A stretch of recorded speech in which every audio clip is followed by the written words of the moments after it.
Pair পদ্ধতিতে নির্বাচন সহ ৫ দফা দাবিতে বিভিন্ন জেলায় বিক্ষোভ করছে জামায়াতে ইসলামী, যেখানে ভিড় করছেন নেতাকর্মীরা। এ নিয়ে বিস্তারিত জানাতে নাটোরের স্বাধীনতা চত্বর এলাকা থেকে যুক্ত হচ্ছেন সহকর্মী মাহবুব হোসেন এবং কুষ্টিয়া থেকে যুক্ত হচ্ছেন মেজবা উদ্দিন পলাশ। শুরুতে যাব মাহবুবের কাছে। মাহবুব, নেতাকর্মীরা কি বলছেন আর বিক্ষোভ কর্মসূচিতে তাদের উপস্থিতি কেমন দেখছেন?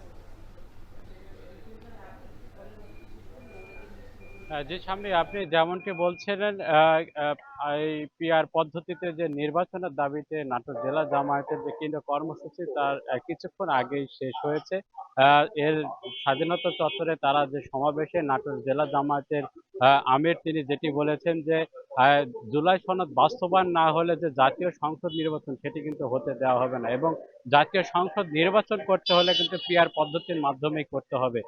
তারা আরো যেটি জানিয়েছেন যে জাতীয় পার্টি সহ যে 14 দল রয়েছে সেই 14 দলকে কিন্তু নিষিদ্ধ করতে হবে। এছাড়া যারা ভারতে পালিয়ে রয়েছে সেসব তাদেরকে দেশে ফিরিয়ে এনে তাদেরকে বিচার করতে হবে। সব মিলিয়ে নাটোর জেলা জামায়াত তারা স্বাধীনতা চত্বরে সমাবেশ করার পরে তারা শহরে একটি বিক্ষোভ মিছিল বের করে, এবং এই বিক্ষোভ মিছিলে জেলার যে বিভিন্ন জামায়াতের নেতৃবৃন্দ রয়েছেন তারা কিন্তু এখানে এসে সমাবেশে যোগদান করেন, এবং সমাবেশে যোগদান করার পরে কিন্তু তারা শহরে একটি বিশাল মিছিল বের করে। এই মিছিল নাটোর শহরের যে প্রধান সড়কগুলো রয়েছে সেই সড়কগুলো ঘুরে তারা আবার কিন্তু স্বাধীনতা চত্বরে গিয়ে শেষ হয়। তবে এই সমাবেশে সেখানে জামায়াতের নেতৃবৃন্দ তারা যেটি বলেছেন যে জুলাই যে সনদ সেটি কিন্তু ঘোষণা করতে হবে।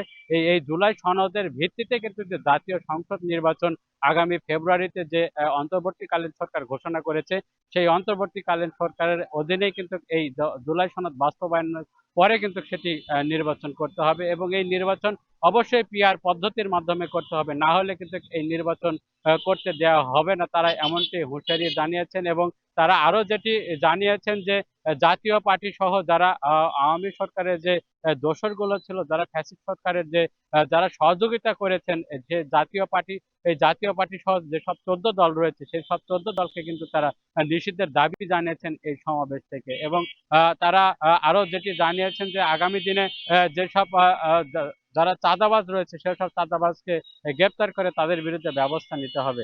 স্বামী, এই ছিল জামায়াতের যে সমাবেশ সেখান থেকে সবকিছু। এবার যেতে চাই একটু কুষ্টিয়াতে, সেখানে আছেন সহকর্মী মেজবা উদ্দিন পলাশ। পলাশ, জানাবেন বিক্ষোভ কর্মসূচিতে আইন শৃঙ্খলা বাহিনীর তৎপরতা কেমন দেখছেন?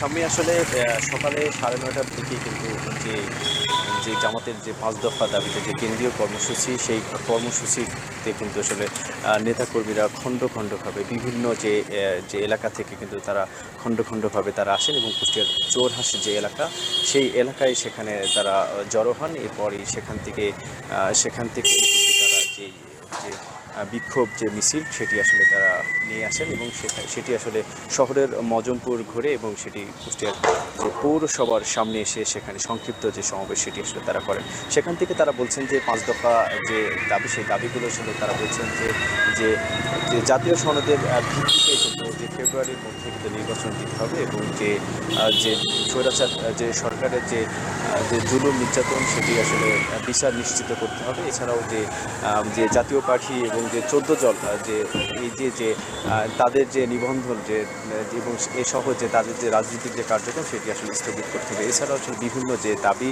সেই দাবিগুলো, এবং এছাড়াও যে পিআর পদ্ধতিতে যে নির্বাচন সেটিও আসলে তারা দাবি জানাচ্ছেন তারা। এবং আমরা দেখেছি যে সেখানে আইনশৃঙ্খলা বাহিনীর সদস্যরাও তারা সেখানে ছিলেন, তারাও দায়িত্ব পালন করছেন তাদের যে সুশৃঙ্খলভাবে যে তারা সেটি কিন্তু তারা দায়িত্ব তারা পালন করছেন। এছাড়া আমরা দেখেছি যে কুষ্টিয়ার যে জেলা জামাতের আমির কিন্তু সেখানে কথা বলেছেন, যে জেলা জামাতের আমির সহ যে এই যে সদর আসনের যে নমিনি আমির হামজা সহ আসলে যে বিভিন্ন যে নেতাকর্মী তারা কিন্তু কথা বলেছেন। তারা বলছেন যে নির্বাচন সুষ্ঠু করতে এবং গ্রহণযোগ্য করতে কিন্তু তাদের এই যে কেন্দ্রীয় কর্মসূচি যে বিক্ষোভ মিছিল এটি আসলে তারা পালন করেন। এবং এছাড়াও এটি আসলে তারা বলছেন যে জুলুম নির্যাতন, এছাড়া যে দুর্নীতি অনিয়ম দুর্নীতির সাথে যে 5 আগস্ট যে পরবর্তী যে সরকার ছিলেন তাদের যে নির্যাতন সেটি আসলে জুলুম নির্যাতনের সেটি কিন্তু বিচার কিন্তু দৃশ্যমান করতে হবে জাতির সামনে।